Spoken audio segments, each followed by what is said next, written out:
Three.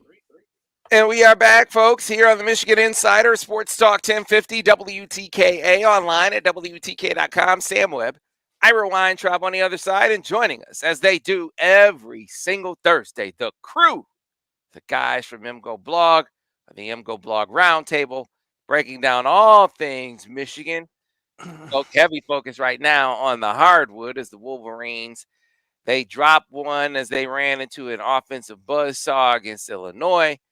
And then they exacted some revenge and took out some frustration on the Michigan State Spartans. We'll get into that and look ahead to Iowa and Ohio State with the crew from MGoBlog, starting with Brian Cook. Brian, good morning. How are you? Good morning. If anyone gestures at me to indicate that I'm too short to check them, I will complain to the officials. You had to love it, right? You had to love it. Seth Fisher. Seth, how are you? Yeah, if we screw this up, I'm throwing all you guys under the bus. Just want you to know that. And then, yeah, you talk about leadership and how bad we are as leaders. It's all on us, right, Coach? Yeah. How about Craig Ross? You come up with a better plan against Hunter Dickinson than double teaming him in the final 3 minutes of the game. How about we do that a little earlier in the game, Coach? Would that have been a good suggestion for Tom? It would have been good. And remember, Tom actually had his team doing that.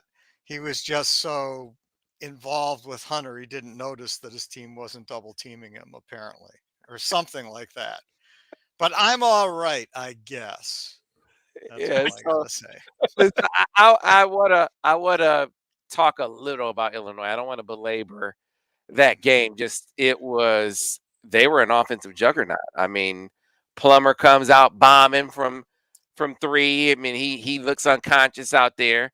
Then in the second half, they get everything going. So the Curbello's getting to the cup, and Trent Frazier's getting to the cup, even though he hit a big three there late.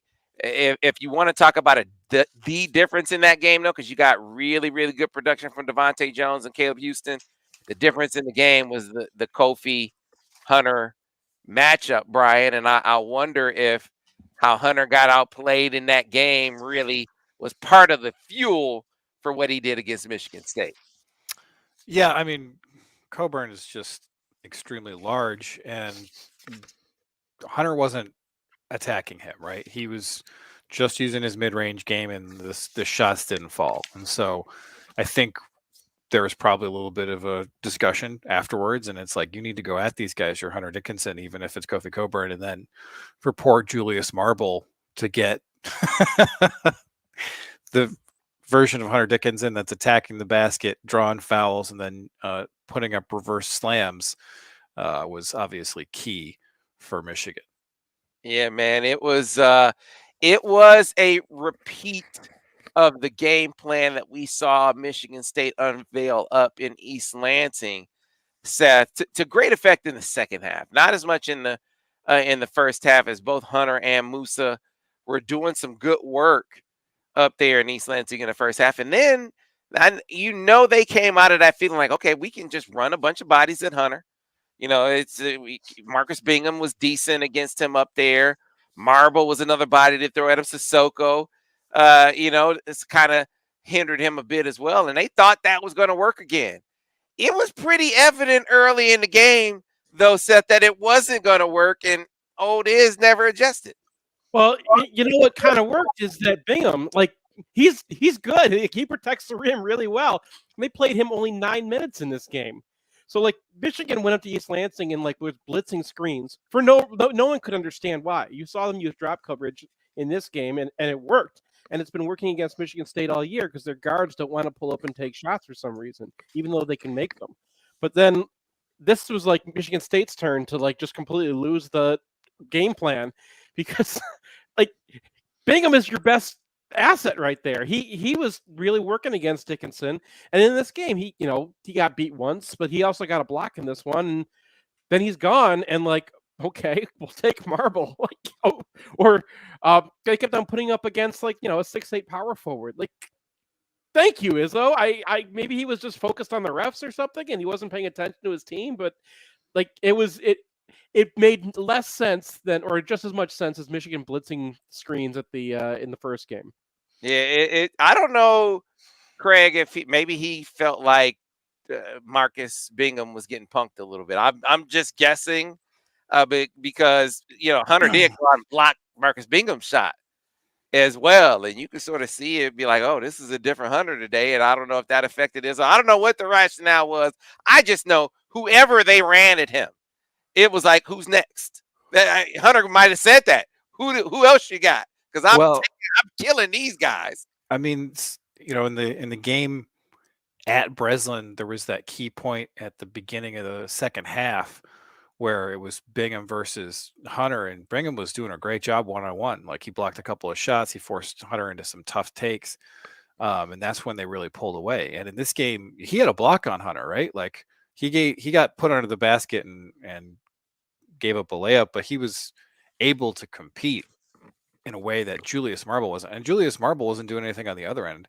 He had 2 buckets in the first 3 minutes of the game, one of them an uncontested dunk, and then he didn't score again, period. So I don't get it when you have almost as many Joey Hauser minutes on Hunter Dickinson as Marcus Bingham. But that's what he's been doing. Like, Bingham's only played like 13 minutes in the last 3 or 4 games. So, and it's not like they're playing well, right? Like, they're in a free fall, and they managed to sneak by Purdue because they shoot the lights out. But yeah, his handling of Bingham has been really poor for his program for the past 2 years, and he's really wasting a talent. And I know that Bingham's not going to be the be all and end all, but yeah, he can D up in a way that Thomas Kithier can't, right? Like, that guy was getting minutes over Bingham last year. Michigan should get Bingham next year. You're going to lose Hunter, get him, go get him.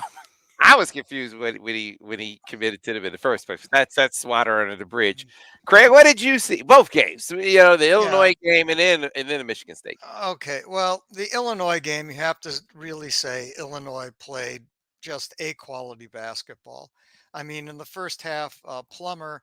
Now, Plummer, that wasn't a fluke by Plummer. Plummer's coming off a game where he hit 8 of 10 from 3. And against Michigan in that first half, I mean, he's shooting them from on the sidelines. He's shooting them, and most of those shots are contested, and he's just making them. And then in the second half, Michigan got caught up on the screen game, where I think Phil, who incidentally, his name is Martelli. For some reason, Will Tiemann kept calling him Phil Martini, and I don't think that's his actual name, but I guess Tiemann didn't quite know that. But the so Phil said they had 8 or 9 blow-bys. It was a little more complicated than that, I think, because Hunter was so concerned about Kofi, who was playing really well in the second half and making tough shots, really, and that when they ran the 1-5 screen, he wasn't showing at all, and made it impossible for the guard to do anything with the guy going to the basket. Um, the first Michigan State game, yeah, the blitzing, I understand why Michigan blitzed and hard hedged in that game. Do Didn't you? work. Yeah, it Why? didn't, because Explain. I'll tell you what the thinking had. I'll tell you what the thinking had to have been. Although I haven't talked to them, the thinking had to have been that this is a team that turns the ball over, that doesn't really value the ball all that much, and turnovers are important. And so I think that it was probably Saudi's idea, and would be my guess, and I would say it wasn't a bad idea, is that we're just going to go after them. We're going to go after the ball handler and blitz the ball screens. Well, you're right, it didn't work. We got killed with it. We got split numerous times. They probably should have gotten out of it quicker. It wasn't, in my mind, nearly as mysterious as Izzo's decision in this game, in the Michigan State game, to put Hunter one-on-one in a game where Hunter has no foul troubles and is playing aggressively and is clearly motivated and is clearly killing whoever you put out there. And so it seemed that they should have been doubling. Izzo obviously knew that, because he said, yeah, he told his team to double, but they just didn't do it, which borders on the I don't know what you can call it. I mean, after watching the Illinois game and the 2 Michigan hockey games this weekend, I felt like drinking Old Woodchuck on Who Sun. who buys that Tom Izzo would allow that? Like, you don't Yeah. does Tom Izzo strike you as the guy who would either stroke out or would put in walk-ons if the guys on the floor weren't Yeah. doing what what they were told to do? Would you listen to Tom Izzo? I mean, Well, I don't know, but I mean, it was crazy. And so he needed to be, he needed to double Hunter, especially when it isn't like Michigan is the best 3-point shooting team in the NCAA. I mean, we're nothing if not erratic from shooting the three. And in fact, that's I think Brian and Seth mentioned last week, that's sort of been a key to the season. And when they shoot well from three, they win. When they don't, they don't.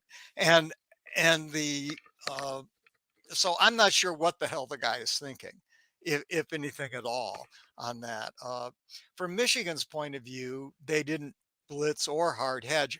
I demur on the idea that they were in drop coverage in this game, because they really weren't. They were in what I What? call they were not. They were in a soft, it's a continuum, and they were soft hedging. They were showing the center around the backside of the screen. And if you watch, and in particular, Frankie in the first half was a freaking genius on playing that screen. Not only did he anticipate where the ball handler was going, he anticipated exactly where the screener was going. And those screeners were illegal. They were, as soon as the screen hit, they were backing down into the lane to try and back the guard away from the ball handler. Didn't work, because Frankie in particular saw what was going on and managed to cut off the ball handler anyway. And I demur again on the idea that there were open looks for State. I watched this tape 3 times now. Those were hard looks coming off the ball screen. Very difficult looks where the ball handler would have had to have shot moving forward as opposed to squaring up and going up. And so I felt like, and it wasn't Frankie. Eli played these screens very well too, and so truly, it was the better choice. Not what I call drop coverage, what I call soft hedging, and I think what John Beeline would call soft hedge. Yeah, I definitely took note of Frankie in his ball screen coverage. In Yeah. contrast, in comparison to, it's like, man, Devontae Jones is gonna have a tough night.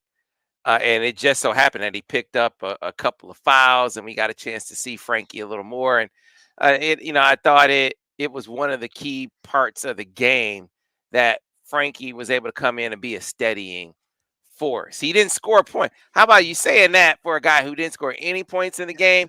But I made a remark during the contest, like, Frankie's playing with his head up. It's not 100 miles an hour with his head down. He is attacking the rim with his head up. He's finding guys. So I thought all 4 of his assists were really, really good. Yeah, and they're I'm the sorry, kind, they're the kind of assists where it's not like you're kicking it out for a 3-pointer, which is a good shot. They were wide open layups and dunks, right? Like the worst one was probably a 3-foot Hunter Dickinson jump hook. So the quality of the shots he was setting up was really excellent too. So just gotta get in the off season and be able to shoot even a little bit. Just shoot it a little bit. Just a little bit. Right? Well, you know who's shooting it a little bit now? And it's 3 games in a row. Look, they lost the Illinois game, but Michigan has played 3 pretty good offensive games in a row, right? And one of the big keys to that is Caleb Houston. And it's the kinds of, or the types of threes that he's taking. He's taking the best looks, not settling, not jacking with hands in his face and that kind of thing. Really, really more committed to attacking the rim. It shows up with his points at the rim. It also shows up in his trips to the free throw line. The one blemish on an otherwise, perfect day, as far as I was concerned, was he missed the free throw to disrupt his streak of 22 in a row. That dude has been a different ball player, Seth. Oh, yeah, I want to jump back to Frankie really quick, because I think the rest of the team had to adjust to him a little bit too. You remember earlier in the season, he was diving into the lane, picking up everybody, and then dumping it off. and whoever was receiving that was like, "Wait, what ball? What are you doing?" And like even like the first one, Hunter was a little bit like, "We're ball," and then the second time he was ready for it. So like as the team adjusts to the style that Frankie plays, and this goes into next year too, he becomes a much more effective player. And then Houston, I mean, he's home. Like if you look at the splits between Houston at home versus on the road, I mean, he's taking the same shots, and for some reason, there's just something about it when he gets on the road, he doesn't make them. His defense, on the other hand, has really come along, and that's been traveling too. We had him we call him Scion, but like we call him like a defensive problem, right? Like he was one of the issues they had is that he couldn't guard threes. He has become much better. He's not the most athletic guy, but he knows where to be now. He's not making 5 mistakes per game, and he doesn't get pulled because he's made a defensive mistake, which was happening a lot earlier in the year.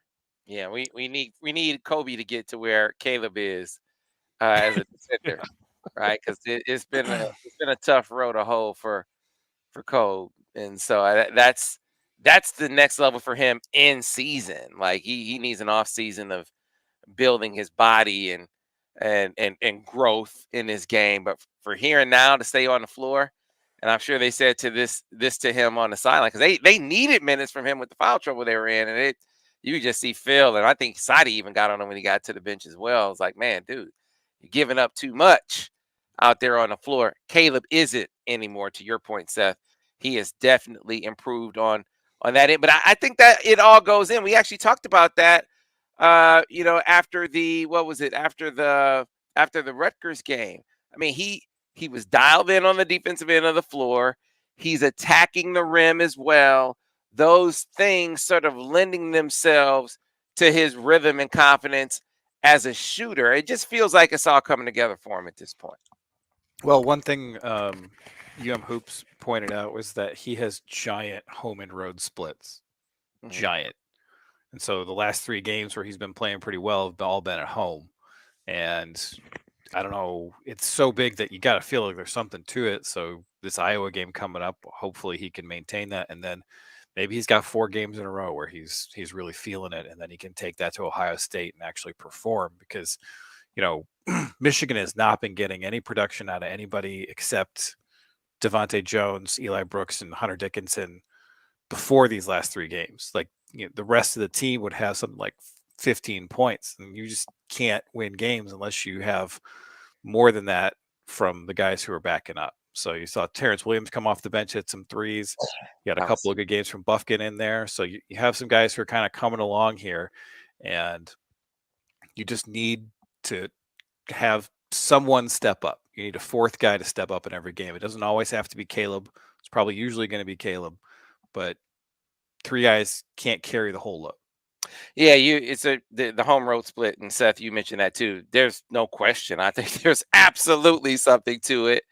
I think there's also something to his first shot falling. I mean, I think that Phil mentioned that.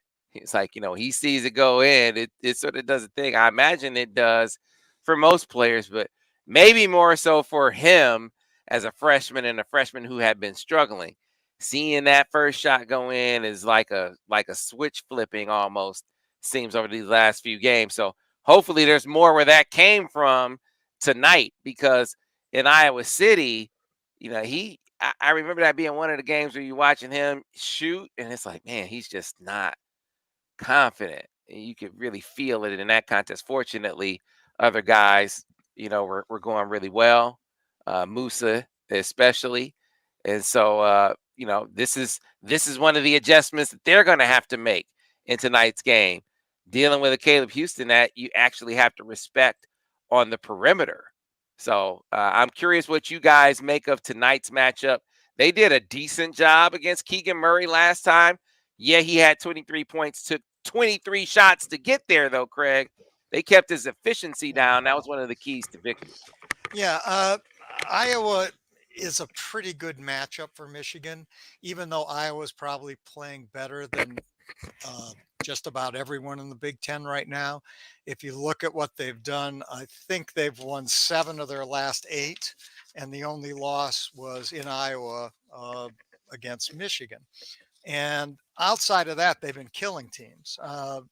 I mean, I'm looking here. They're plus 12, plus 23, plus 23, plus 13, plus 23, plus 10, plus 12, and in their wins. So these aren't even close wins. And in this period of time, Keegan Murray has moved up in the Ken Palm ratings to the number 2 offensive player in the country. And he's been killing teams. Now he did not kill us. It took him a lot of shots to get his 23 points or whatever it is. But the problem Iowa has is they don't have a center. They've got this guy Philip Rabraka, who really just is not a matchup for Hunter.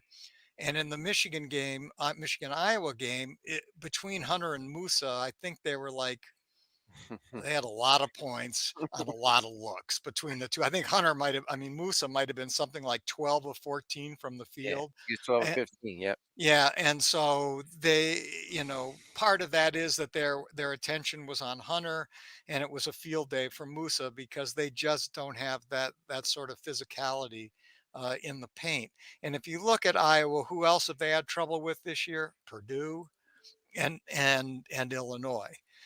So they're going to have trouble with any sort of a center presence, but they're not going to have trouble apparently with anybody else. And so I like Michigan's chances tonight. I liked them in Iowa City because of that.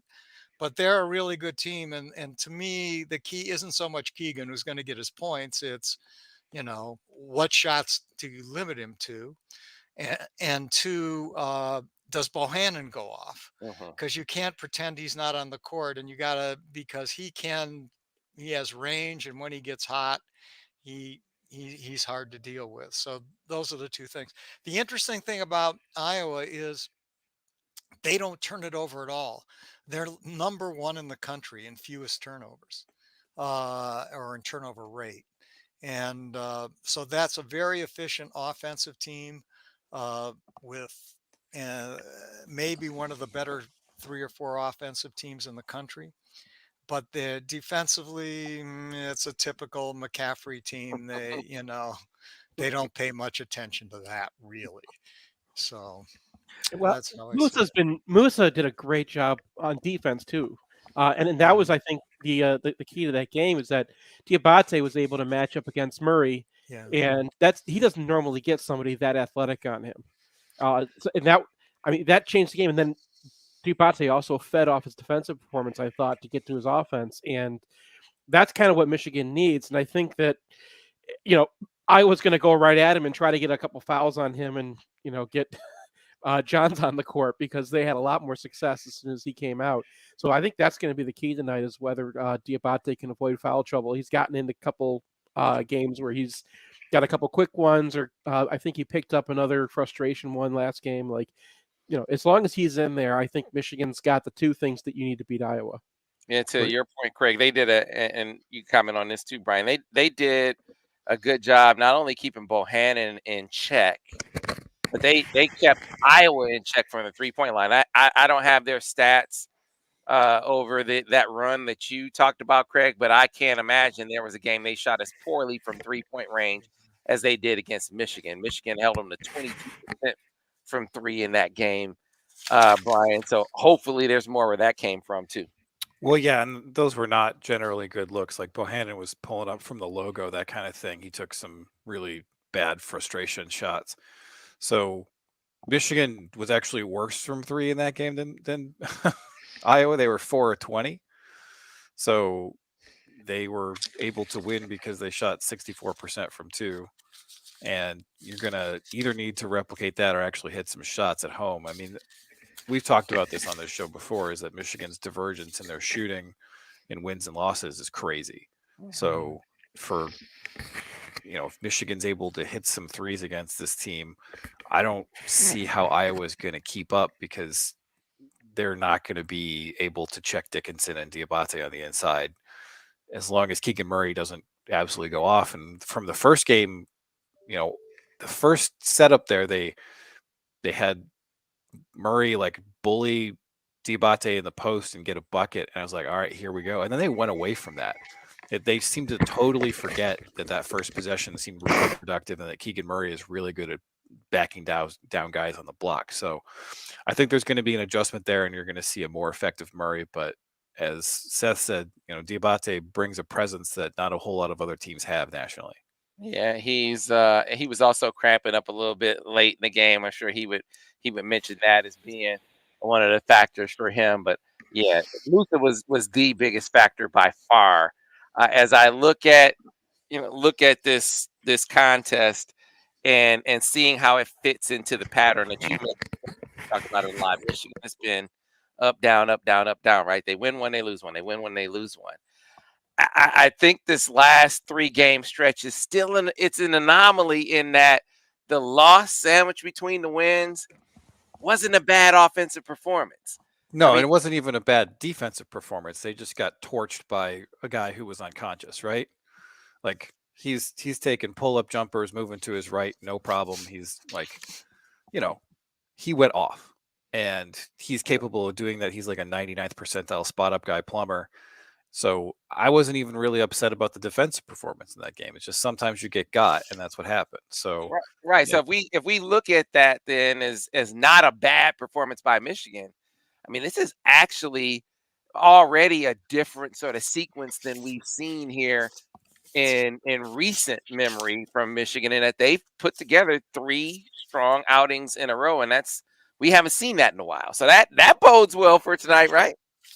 Yeah, they're like a 7th seed that has gotten really unlucky this year. Sorry, Brian, you can go. Yeah, I mean, I agree with Sam and you, Brian, on this for sure. I mean, Illinois just played great offensive basketball, and the ball went in the basket. It wasn't that Michigan was terrible on defense. Second half had some problems, but part of it is a matchup issue, because Michigan's primary strength is Hunter, and when you put Kofi on him, all of a sudden that matchup advantage isn't really there. And you add that with Illinois just killing it from every place on the perimeter, you just have to say that they played a hell of a game. And I think Michigan in that game was 1.15 points per possession, which is really, really good. The problem was that Illinois was like 1.25 points per possession, which is off the charts. And also recall, this was an 82-80 game with 2 minutes left. I mean, this was a game where, Michigan was still in it. And then at 84-80, Caleb was fouled at the rim. And this was, I think, a reasonably officiated game. I'm not complaining about in either of the last 2 games in terms of officiating, but he was clearly fouled at the rim, and it should have been 84-80 with Caleb shooting 2 free throws and Michigan still in the game. Instead, they let it go. It was a jump ball, and then Illinois came down and hit another 3.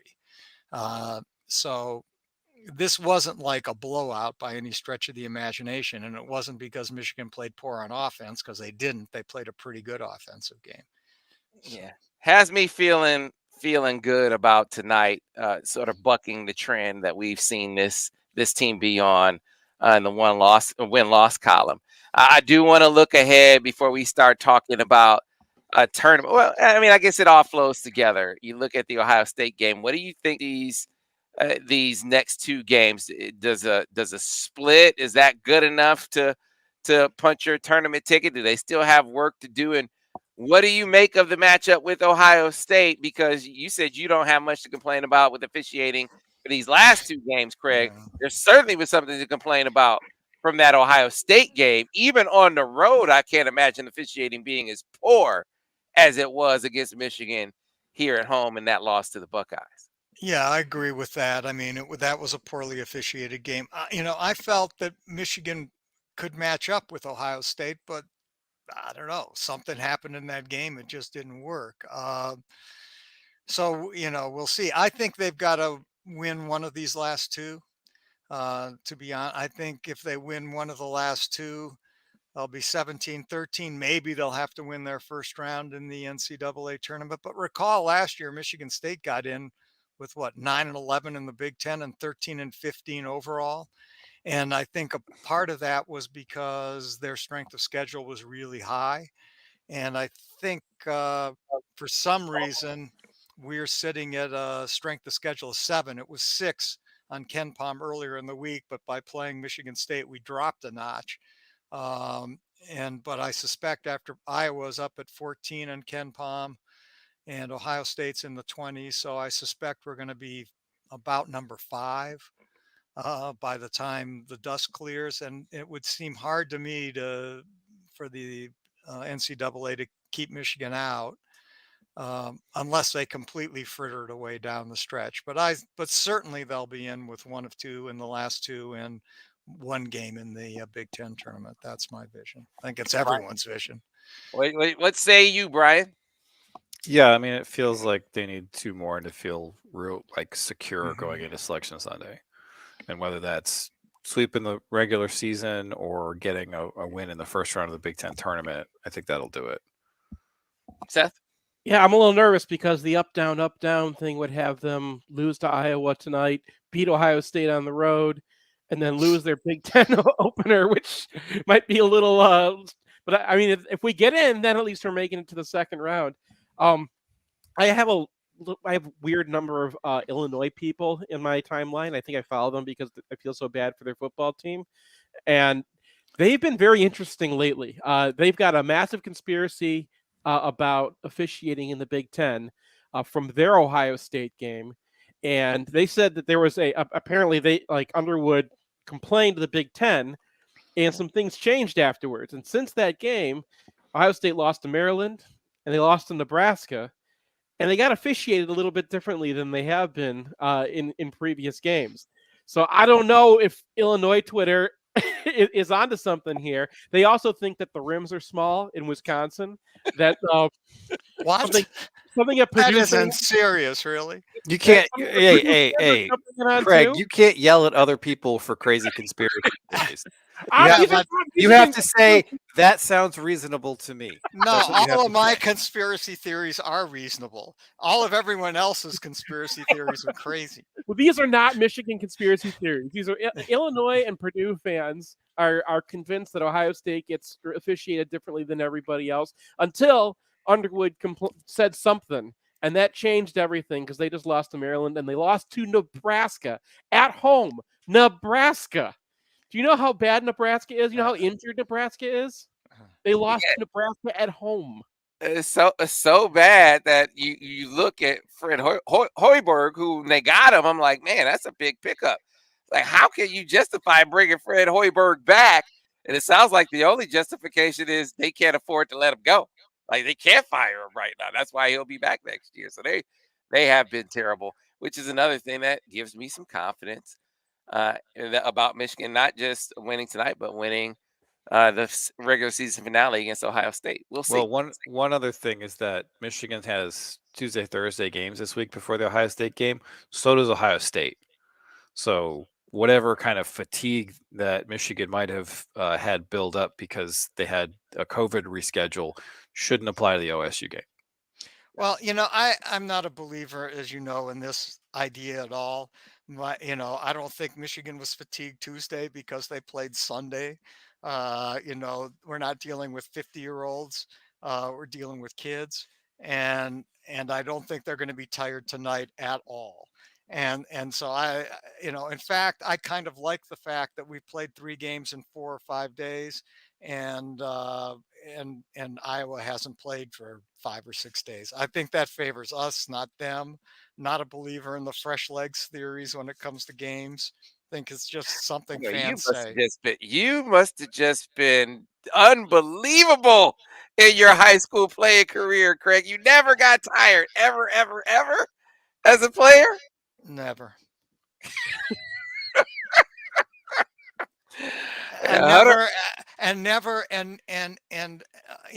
When I was in my 20s, starting to practice law, when I played 6 days a week, never tired. And in fact, where I got most tired was pickup games, not city league games, not university games.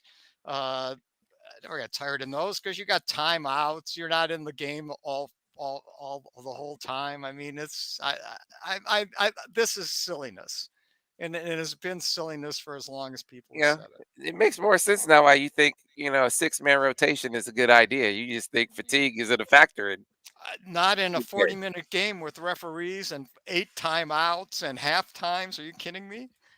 I mean, it's maybe playing 2 hours of over at Burns Park on Saturday morning and not sitting out. Yeah, you come home, you're tired. I got But you. Well, we should fortunately, whether it's Juwan Howard or Phil Bartelli, they're listening to Hunter say, "Coach, I'm gassed, man. I need to blow."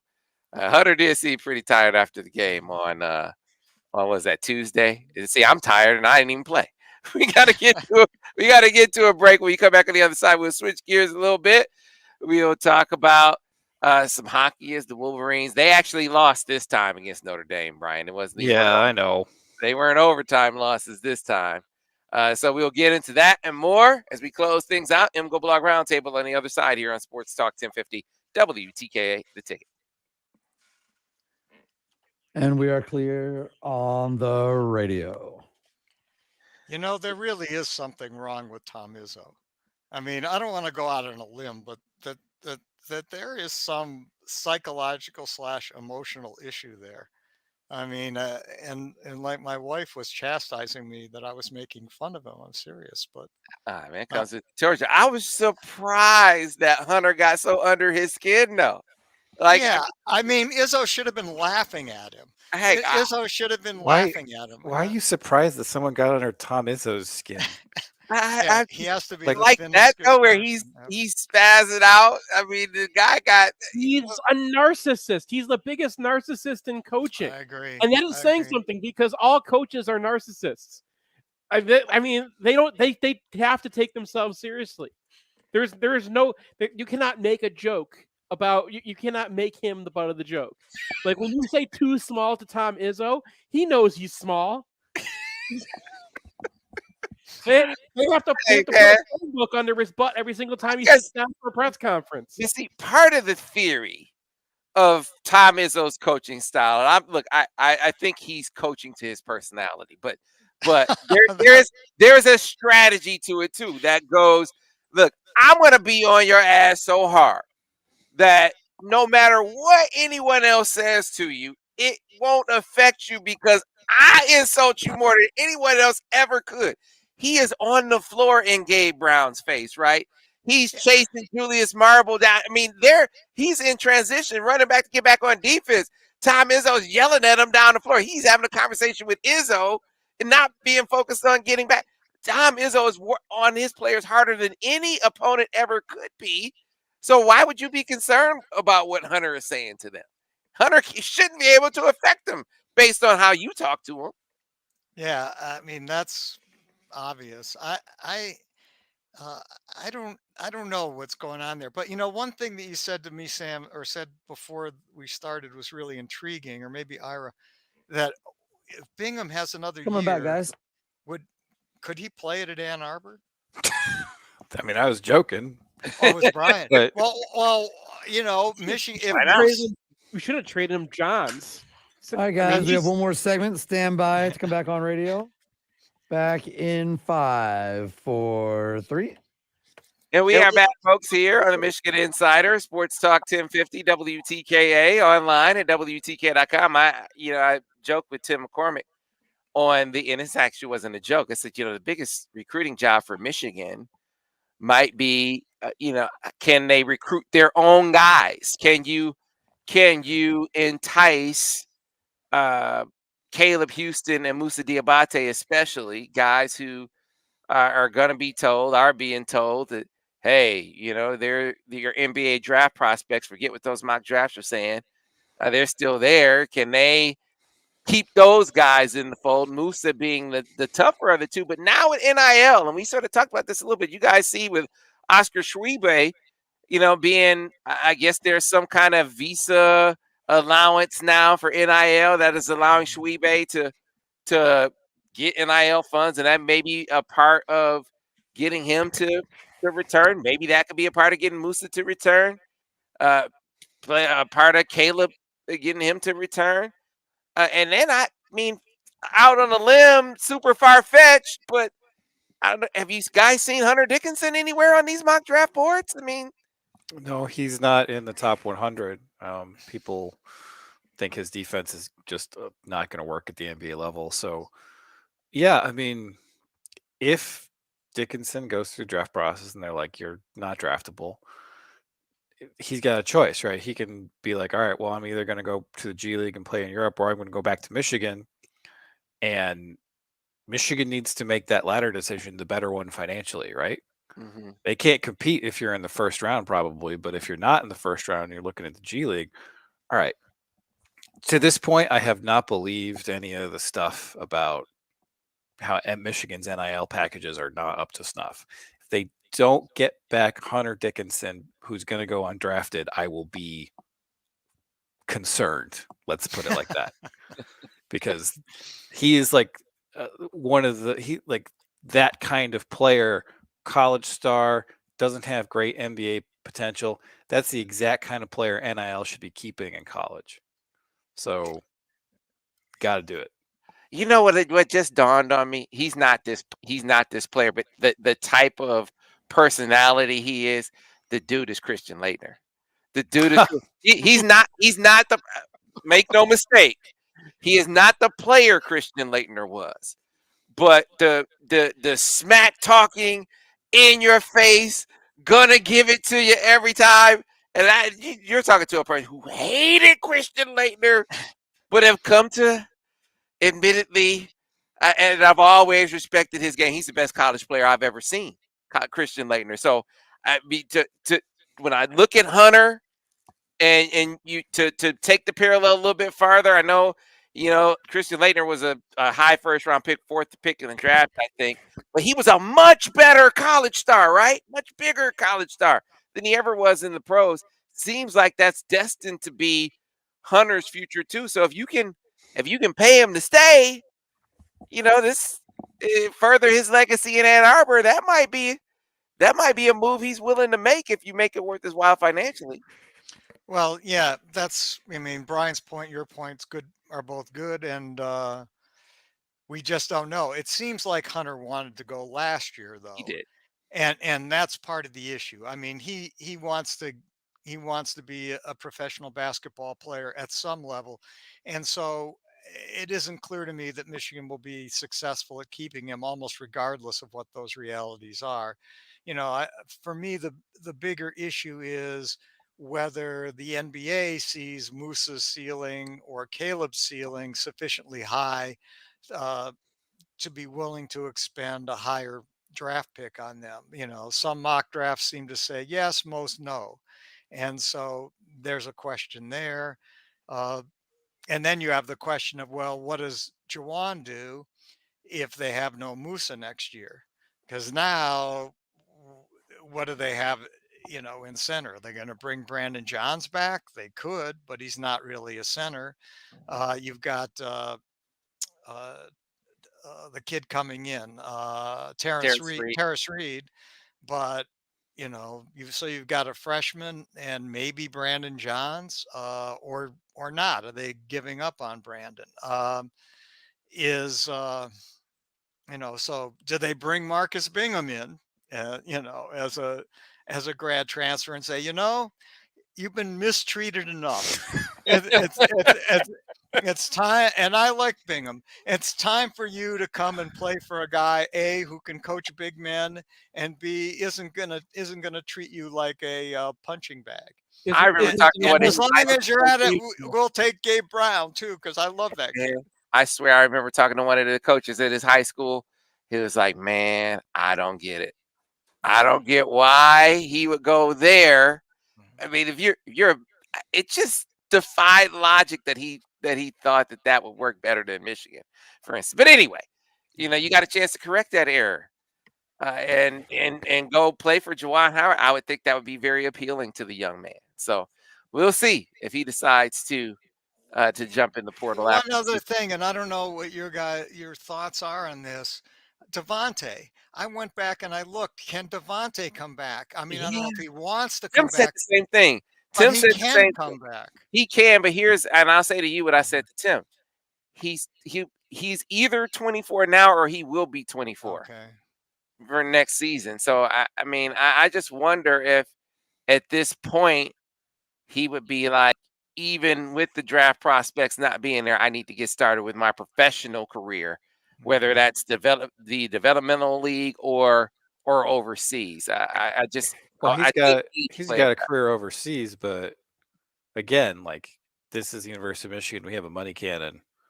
Like, I think you could get a number from him. See if you can hit the number, right?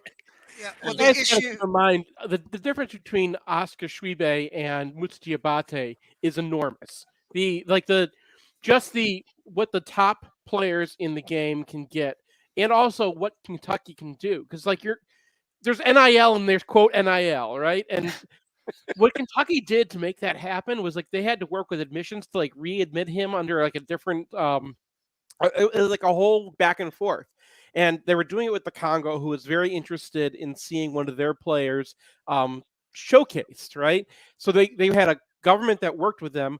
Michigan would have to talk to France, who is I've worked with the French government before, and they are not any better than Maybe Michigan. Macron's a big Musa fan. You never know. You would hope so, but I mean, they work slow in France.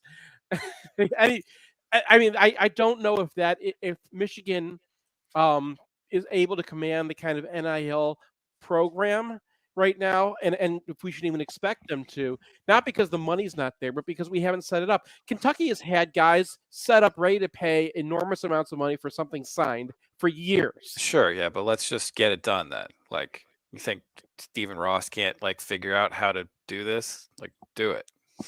It's easy. It's legal. Do it. Yeah, this is actually one where I don't think it's I don't think this is that far fetched. They have to talk to France. I guess my response to that would be and. I mean, this is Well, no, not just France, Michigan admissions. So I mean, there's just figure it out. Like, yeah. if Sheboy can do it, then get it done. yeah. All right, I got to get some hockey in. We only got a few minutes left, so like I said, Brian, we really have to get hockey. Oh, we could talk. We could talk about the coach of the year on the Michigan women's basketball side. I got to give Kim a huge shout out. Give Nas a shout out after she got shouted out by LeBron James for being 4-time All Big Ten. So that was good to see. But yeah, the hockey team dropped to Notre Dame, and they actually dropped these two this time, Brian. So just Yeah. Well, I mean, Notre Dame is a team where you can't make the big mistake, right? And so you're tied at 1 in the Friday game, and your goalie wanders out of the net and makes a really bad decision, and then you're behind. And Notre Dame was on point all weekend. Michigan couldn't really get inside the house at all. I mean, they dominated in terms of possession. They dominated in terms of shot attempts. And usually when you block a lot of shots, you're probably going to lose that game because blocking shots means you don't have the puck. But they were essentially flawless all weekend, and Michigan just couldn't find a way through. And then on the Saturday game, you have an absolutely ridiculous no call that decides that game. So the most blatant interference I think I've seen in years, where you just bowl over 2 Michigan players, and then who has bowled over 2 Michigan players is conveniently alone in front of the net for a rebound. Just a disgusting display of Big Ten officiating, which has been horrendous all year. So it's unfortunate. It's frustrating. Notre Dame is the most buttoned up team in the country. They're so disciplined, and so you just can't give away goals. And Michigan gave away a goal on Friday, and then the officials gave away a goal on Saturday, and that's why you lose. It feels like the one team you don't want to see again right now. Like I look at on the Big Ten tournament on the men's basketball side, like I feel like every team, like Michigan can beat that team. They can beat that team. They can beat that team. The one team I feel like I don't want to see, because I don't know that they can beat Illinois. Should we feel the same way about Notre Dame? To some extent, yeah. But all these games have been super tight and have turned on really small margins. So I mean, I feel like Michigan is very likely to see Notre Dame again because the bottom 3 teams in the league are horrendous. So the chances that anybody gets upset in the first round of the playoffs is minimal. So I think you're going to see Notre Dame again, and Michigan is, I mean, to some extent, it doesn't really matter, right? Because they're locked in as a 1 seed. They can't get a regional closer than Allentown, Pennsylvania.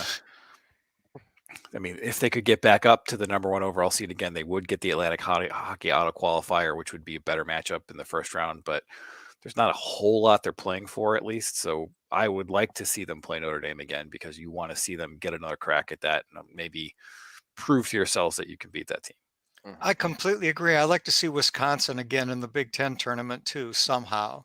I mean, those are, and I agree Everybody with- wants to see that. The ratings Yeah. would be through the roof. Yeah, and in terms of Brian's comment about officiating, I think actually Big Ten officiating, even though it's uneven, has not been that terrible.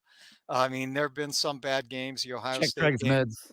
yeah, the Ohio State game was terrible, but the last 2 games have been pretty good. But they had very good officials assigned to those games.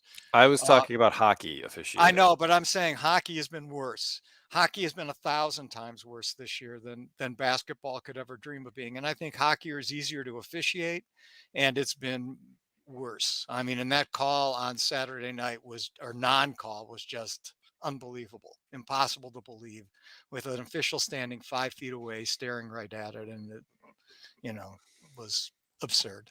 Gotcha. Well, fellas, another great roundtable session. Hopefully, when we come back next week, we'll be talking about the Cure Michigan men's basketball team in terms of NCAA tournament because they will have had a couple of more victories to end the regular season. Time will tell. We'll talk about it next week here. MGoBlog Roundtable. Thanks for listening to the Michigan Insider on Sports Talk 1050 WTK, The Ticket, the official voice of University of Michigan Sports Ann Arbor, a Cumulus station.